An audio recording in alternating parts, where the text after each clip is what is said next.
డబ్బు, అధికార బలం ఉంటే భారత్ లో ఏమైనా చేయొచ్చు అనే సందేశాన్ని పక్క దేశాలకు ఇస్తుంది. ఇది ఇంకోసారి రుజువైంది.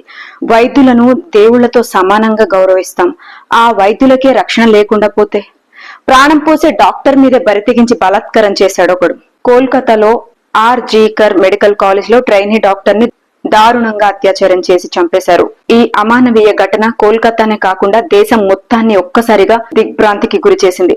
2024 ఆగస్టు 9న trainee doctor R G Kar medical college లో డ్యూటీలో ఉంది. ఆ డాక్టర్ రౌండ్స్ ముగించుకుని భోజనం చేసి కాసేపు విశ్రాంతి తీసుకుందామని చెప్పి చెస్ట్ డిపార్ట్మెంట్ లో ఒక సెమినార్ హాల్ కి వెళ్ళింది. తెల్లారేసరికి అత్యంత దారుణమైన స్థితిలో శవమై కనబడింది. హాస్పిటల్ నుంచి తండ్రికి ఫోన్ చేసి మీ అమ్మాయి ఆత్మహత్య చేసుకుందని చెప్పారు. ఆమె అత్యంత దారుణంగా రేప్ కి గురైందని నమ్మలేని నిజాలు పోస్ట్ మార్టం నివేదికలో బయటపడ్డాయి. ఆమె ప్రైవేట్ పార్టీలో గాయాలు, దారుణంగా ఆమెను రేప్ చేసి చంపినట్లు వైద్యులు నిర్ధారించారు. ఈ అమానవీయ ఘటన కోల్కతానే కాకుండా దేశం మొత్తాన్ని ఒక్కసారిగా దిగ్భ్రాంతికి గురి చేసింది. గొంతు నులిమి చంపడంతో ఆమె థైరాయిడ్ కార్టిలేజ్ విరిగిపోయినట్లు గుర్తించారు. శుక్రవారం తెల్లవారుజామున 3 గంటల నుంచి 5 గంటల మధ్య ఈ హత్య జరిగినట్లు వైద్యులు పోస్ట్ మార్టం నివేదిక వెల్లడిస్తుంది.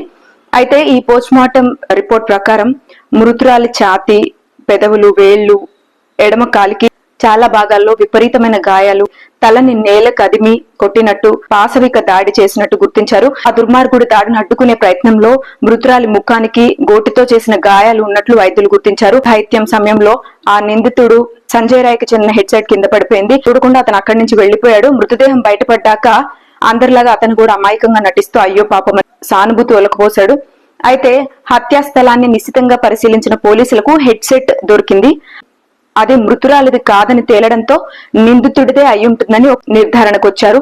సీసీటీవీ కెమెరా ఫుటేజ్ ను పరిశీలించగా ఘటనా స్థలంలో సంజయ్ కనిపించాడు.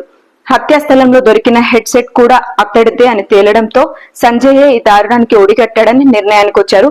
అయితే విచారణలో సంజయ్ నేరం అంగీకరించాడు. ఆ ట్రైనీ డాక్టర్ పై దారుణానికి పాల్పడినది నేనే అని చెప్పాక ఆ సంఘటన తర్వాత ఇంటికెళ్లి సాక్ష్యాలను తుడిచేయడానికి తన దుస్తులను ఉతికేసి నిద్రపోయానని చెప్పాడు. అయితే ఆ నిందితుడి షూపై రక్తపు మరకల్ని కూడా పోలీసులు గుర్తించారు. ఈ సంఘటనలో ఇతను ఒక్కడైనా ఇంకా ఎంతమందైనా ఉన్నారని నిజానికి ఉన్నారని పోస్ట్ మార్టం రిపోర్ట్ వచ్చిన ఆధారాల ద్వారా తెలుస్తుంది. ఇంకా కొన్ని నిజాలు వెలుగులోకి రావాల్సి ఉంది. స్టెథోస్కోప్ పట్టుకుని ప్రజలకు వైద్య సేవలు అందించేందుకు ట్రైనింగ్ వైద్య విద్యార్థిని అత్యంత కిరాతకంగా పొట్టను కట్టుకున్నాడు. వాడు అత్యంత కీచకుడు అని చెప్పాలి. అయితే ఈ పశ్చిమ బెంగాల్ రాజధాని కోల్కతాలో జరిగిన ఈ అమానుష ఘటన యావత్ దేశాన్ని కుదిపేసింది. అయితే ఈ ట్రైనీ డాక్టర్ పై అత్యాచారం కేసు దర్యాప్తు కోసం కోల్కతా పోలీసుల నుంచి సిబిఐకి బదిలీ చేయాలని కోల్కతా హైకోర్టు మంగళవారం ఆదేశించింది. ఘటన జరిగి 5 రోజులైనా ఎలాంటి పురోగతి లేదని ప్రజలు మండిపడుతున్నారు. కేస్ డైరీని, ఇతర డాక్యుమెంటరీని సిబిఐకి అప్పగించాలని కోర్టు ఆదేశించింది. కలకత్తా హైకోర్టు ఈ అత్యాచారం కేసు మీద స్పెషల్ సిబిఐ టీమ్ కి అప్పచెప్పింది. బాధితురాలి తండ్రి తన కుమార్తె వ్యక్తిగత డైరీలో రాసుకున్న వివరాలు వెల్లడించారు.